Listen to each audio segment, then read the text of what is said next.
Cristina Cesarino, eu tenho 43 anos e faço parte da Polícia Civil desde novembro de 2010. Vão completar 10 anos este ano. Policial em si é uma carreira que sempre me chamou a atenção, desde que eu era pequena. Na verdade, eu nunca acreditei que eu pudesse ser uma policial em algum momento da minha vida. Mas sempre foi algo em que eu pensava. Em 2008, quando surgiu a oportunidade do concurso, eu estava passando por uma situação meio complicada e eu olhei para o concurso com carinho e disse, vou fazer, quem sabe dá certo. E deu, consegui entrar.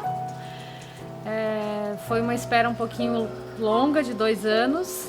A primeira turma entrou em 2008, eu fiquei para a terceira turma com uma expectativa de talvez nem ser chamado naquela época, mas deu tudo certo, entrei e o momento em que eu entrei, que eu recebi a carta, a posse, que eu fui empossada,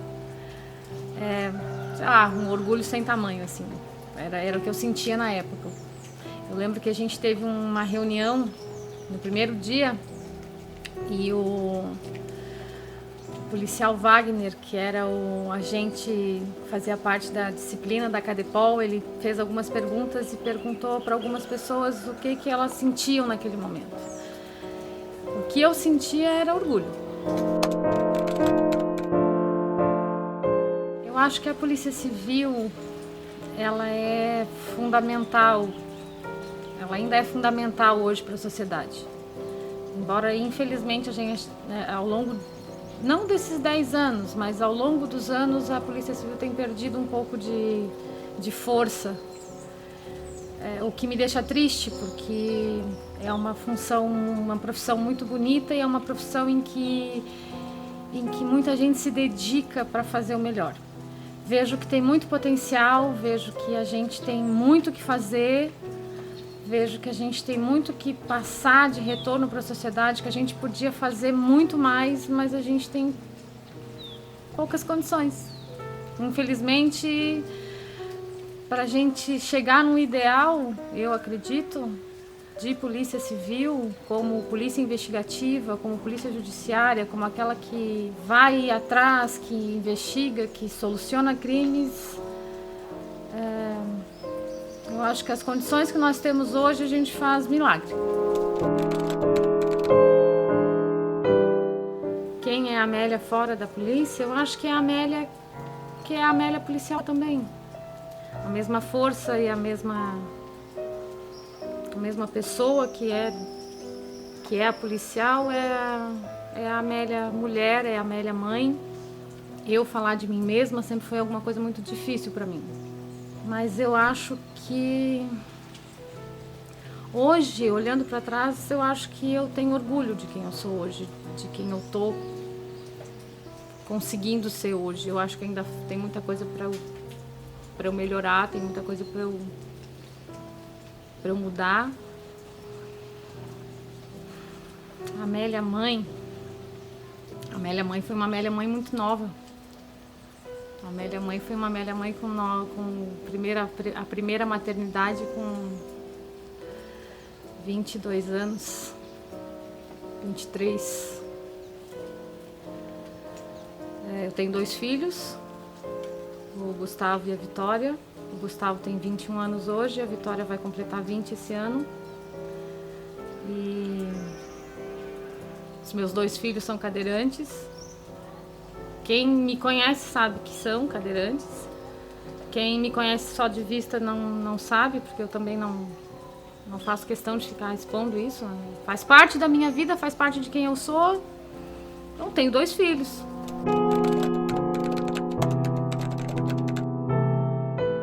Eu tive uma gestação bem tranquila. Um dos meus sonhos enquanto jovem, era ser mãe. Uma coisa que eu sempre quis ser. Eu sempre achei fascinante o fato de uma mulher poder gerar outra vida. Uma fêmea gerar outra vida, enfim, sempre achei fascinante essa situação. E eu fiquei muito feliz quando eu soube que eu estava grávida. Assustada,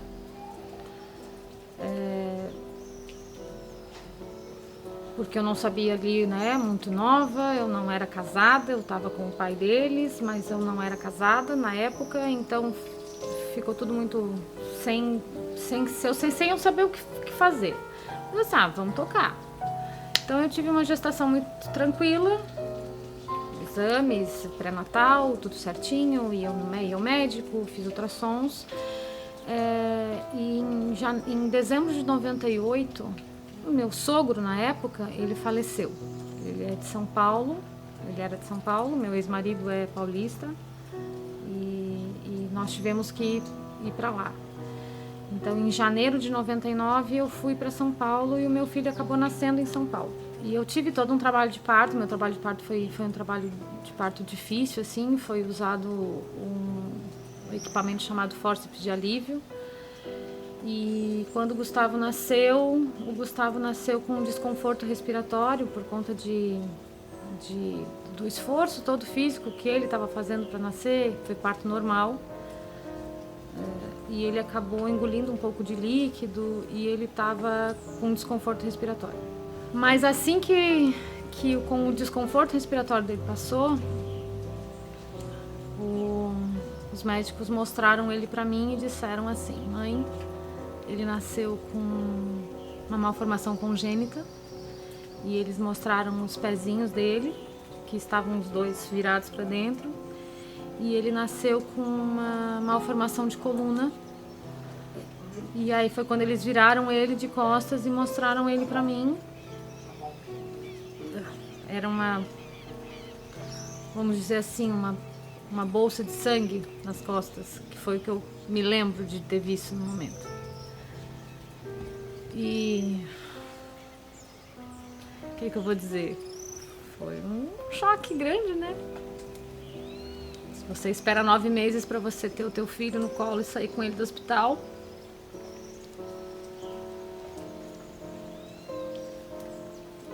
e de repente você descobre que tudo aquilo que você imaginou vai ser completamente diferente.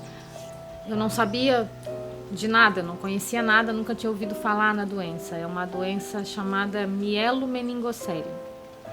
É uma malformação de coluna intrauterina, é uma doença congênita, não é uma doença hereditária. Muita gente me pergunta se é uma doença hereditária. Se é, eu não sei, porque eu não, na verdade, se é, eu não sei, não é. Mas na minha família, nem na minha família, nem na família dele, tem históricos dessa doença.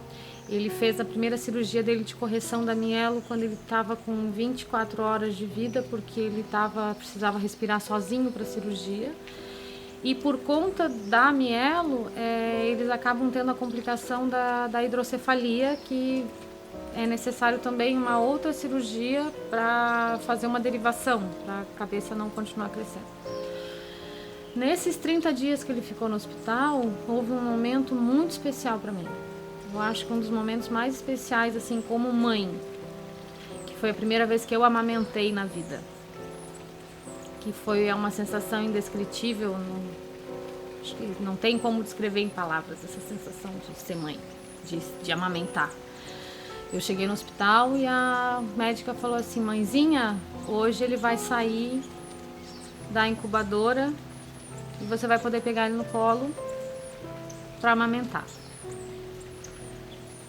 Foi simplesmente maravilhoso, assim. E o que eu tinha para dar naquele momento ali para ele era amor. Acho que toda mãe tem isso para dar pro filho, né? Não é meio clichê falar isso. E quando ele estava com 1 mês e pouco, foi logo depois que ele saiu do hospital. Acho que 1 mês e meio nós voltamos para Florianópolis. Eu e meu ex-marido voltamos para Florianópolis. E aqui a gente teve todo um suporte. O Hospital Infantil tem um suporte teve um suporte muito bacana para crianças com mielo mesmo. E foi ali que a gente foi conhecendo, né? Sabendo como lidar com a mielo, sabendo o que era, sabendo o que podia esperar. Quando a gente descobriu realmente que, tipo, ele ia ter as limitações deles, mas a vida podia ser o mais normal possível. E foi isso que eu tentei fazer com ele.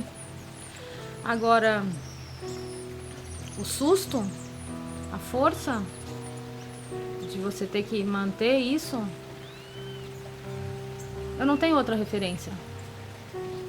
Eu não tive um outro filho normal para fazer uma comparação, porque quando o Gustavo estava com, acho que 10 meses, não sei, não vou lembrar de conta aqui agora, mas devia ser isso, eu descobri que eu estava grávida da Vitória e descobri através do ultrassom que ela também tinha mielomeningocele.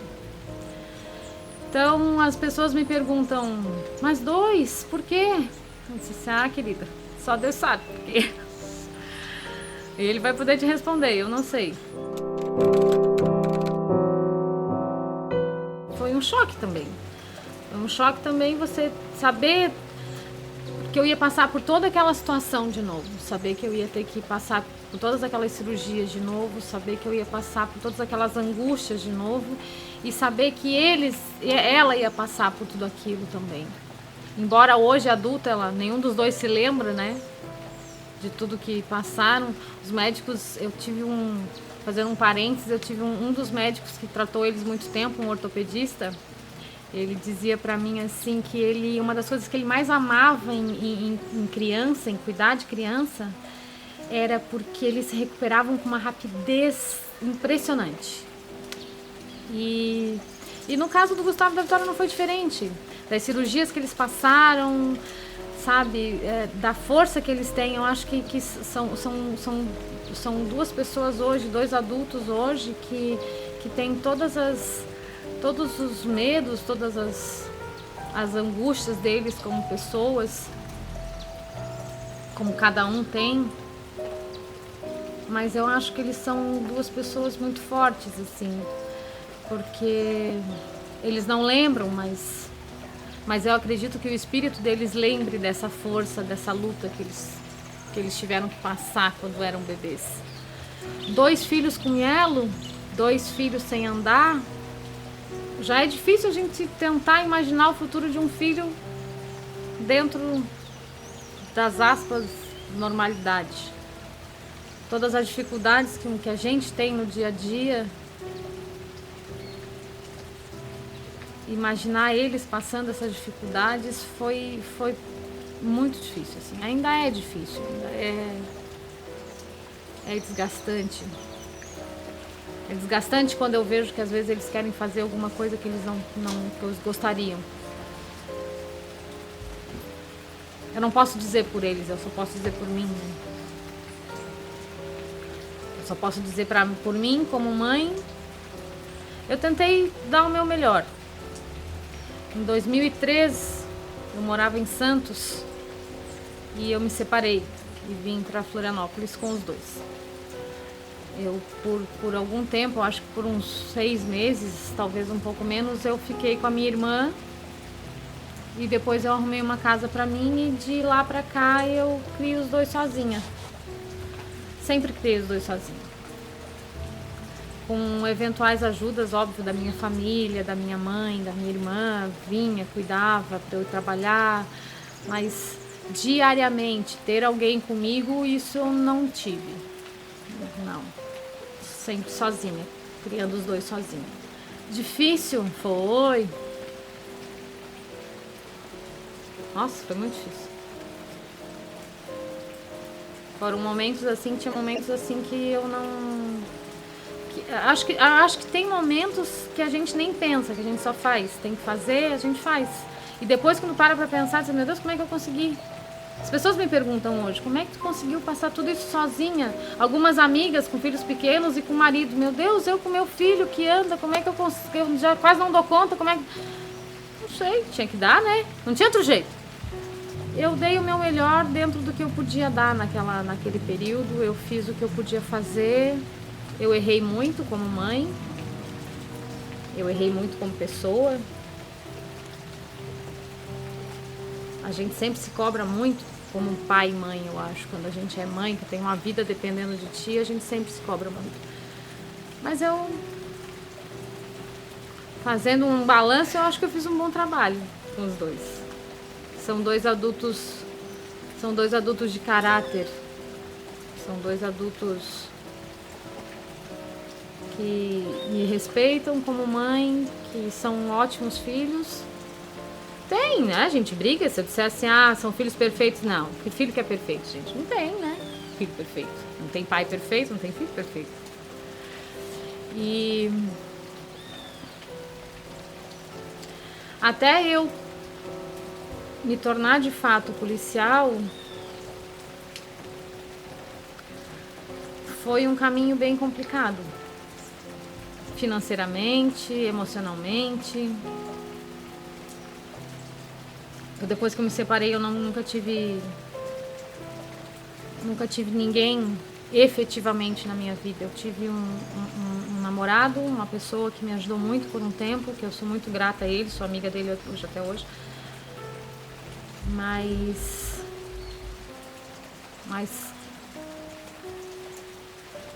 Mas a responsabilidade foi sempre minha, só minha. E quando eu me tornei policial, foi uma linha divisória muito grande na minha vida. Eu ainda tenho muitas dificuldades até hoje,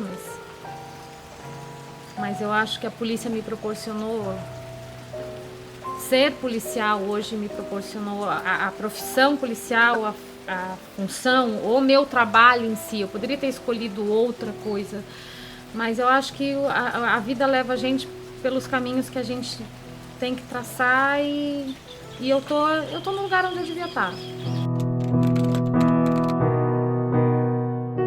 Por muito tempo, ou por algum período de tempo, eu perguntei por que eu. Mas hoje, com o que eu acredito hoje, com o que eu acho que sei hoje,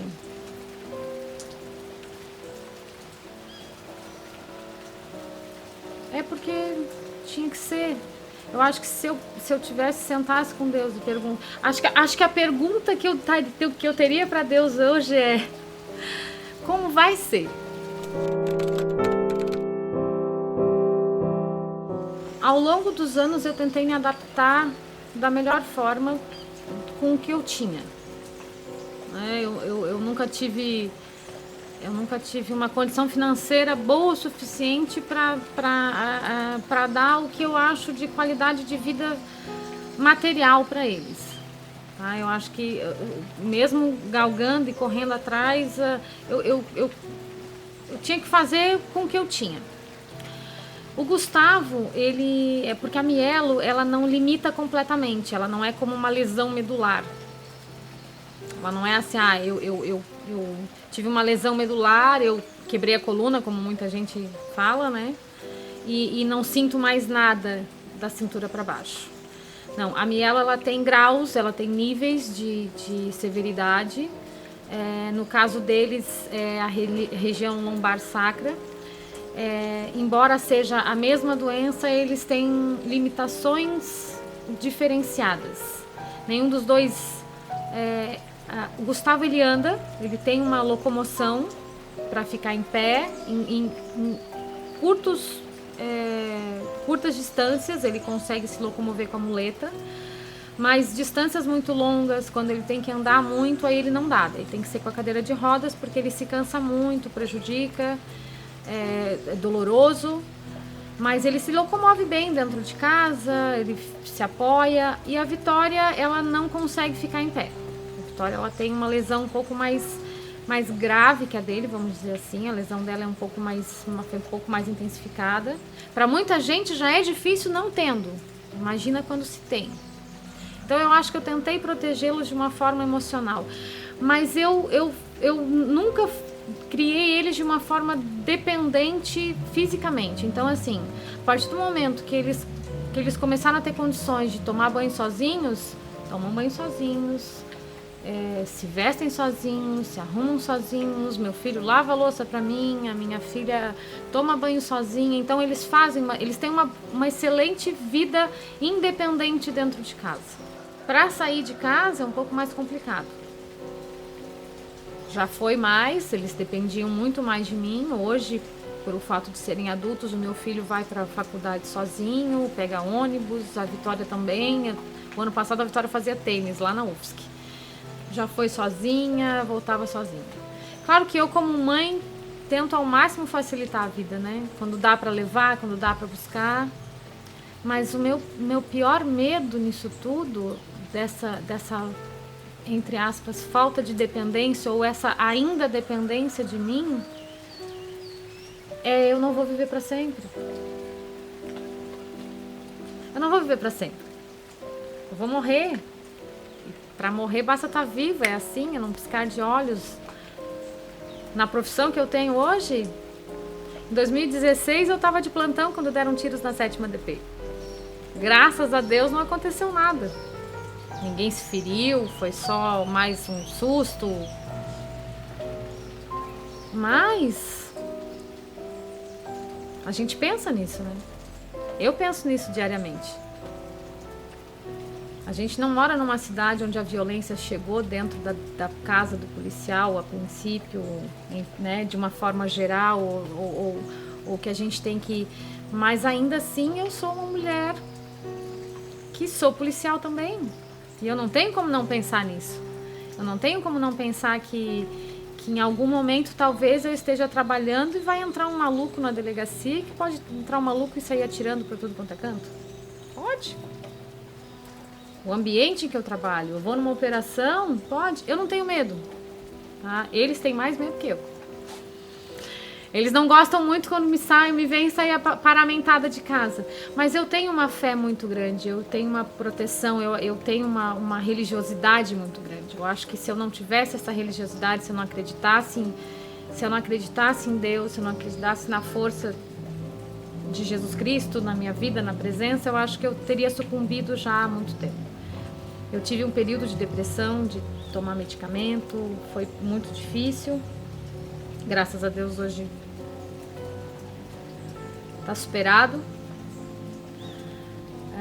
Quando eles eram menores, eu acho que quando faz 10 anos que eu tô na polícia, o Gustavo tinha 11, a Vitória tinha 9, era uma correria. Eu optei pelo plantão justamente para poder ficar mais tempo com eles em casa. Mas era uma correria. Passava em casa, trancava a porta, deixava telefone, dizia, se acontecer qualquer coisa me avisa, coração na mão, mas tinha que ser feito, não tinha outro jeito, eu tinha que fazer. Algumas vezes eu tive que me impor para homens, algumas vezes eu tive que me impor de forma educada para superiores, mostrando que eu era capaz de fazer, porque como mulher às vezes a gente é um pouco deixada de lado. Só que o problema às vezes dentro da corporação é que quando você é mulher,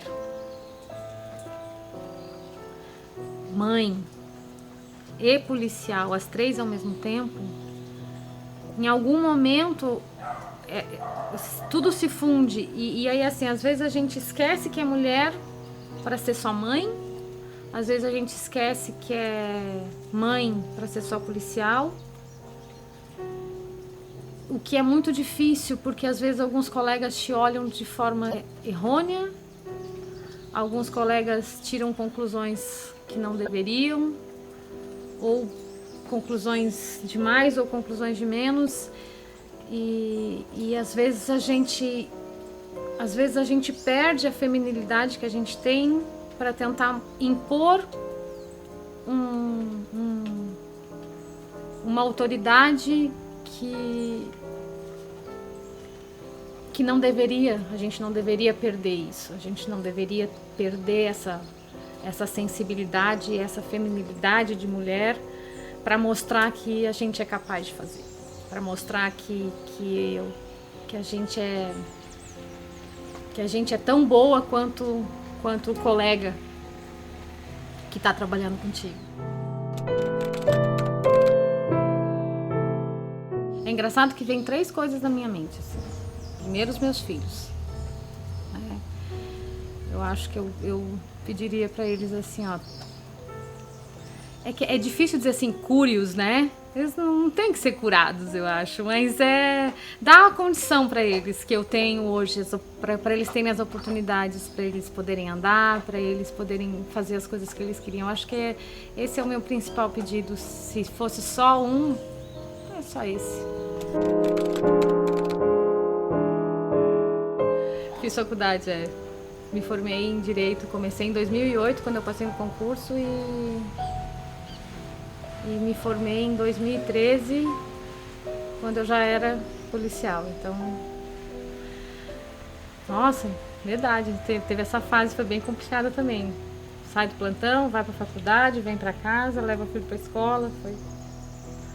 Ui, parece que foi em outra vida. Eu gosto da minha profissão, eu gosto muito da minha profissão. Eu acho que eu exerço bem. Eu acho que eu sou uma boa policial, em todos os sentidos. E eu não quero sair da polícia. Mas eu tenho um longo caminho pela frente ainda. E esse longo caminho que eu tenho pela frente ainda, eu tenho que pensar no que vai ser melhor para mim. Eu gostaria muito de ser delegada. Mas eu gostaria muito de ser delegada por conta do salário. Eu acho que se nós, agentes, pudéssemos ter, tanto agentes como escrivães, eu, no meu caso, eu não posso falar dos outros colegas, tá? Mas eu, no meu caso, na minha realidade de vida, na minha realidade que eu tenho hoje, que sou eu que sustento a minha família. Eu não recebo... Não existe outra fonte de renda a não ser a minha. Eu recebi muita ajuda nesses anos, mas eu sou o meu arrimo de família aqui. Então, mas se eu pudesse permanecer no meu cargo de agente, com condição melhor de trabalho, com um salário melhor, eu ficaria sem problema nenhum 20 anos na polícia. A Amélia, ela tem 2 filhos especiais que precisam de atenção integral por parte dela. E ela faz isso tudo sozinha. Certo dia, no Dia dos Pais, ela me ligou para me desejar um feliz Dia dos Pais. E eu disse, para você também. Eu trabalhei com ela há 5 anos, cara, uma vida difícil, cara. Pega as crianças no colo. Nunca falou assim, tá difícil para mim. Não, jamais reclamou, cara. Entre os diversos pontos, nos 12 anos de carreira policial civil, eu tenho a destacar que foi um grande prazer para mim trabalhar ao lado de Amélia.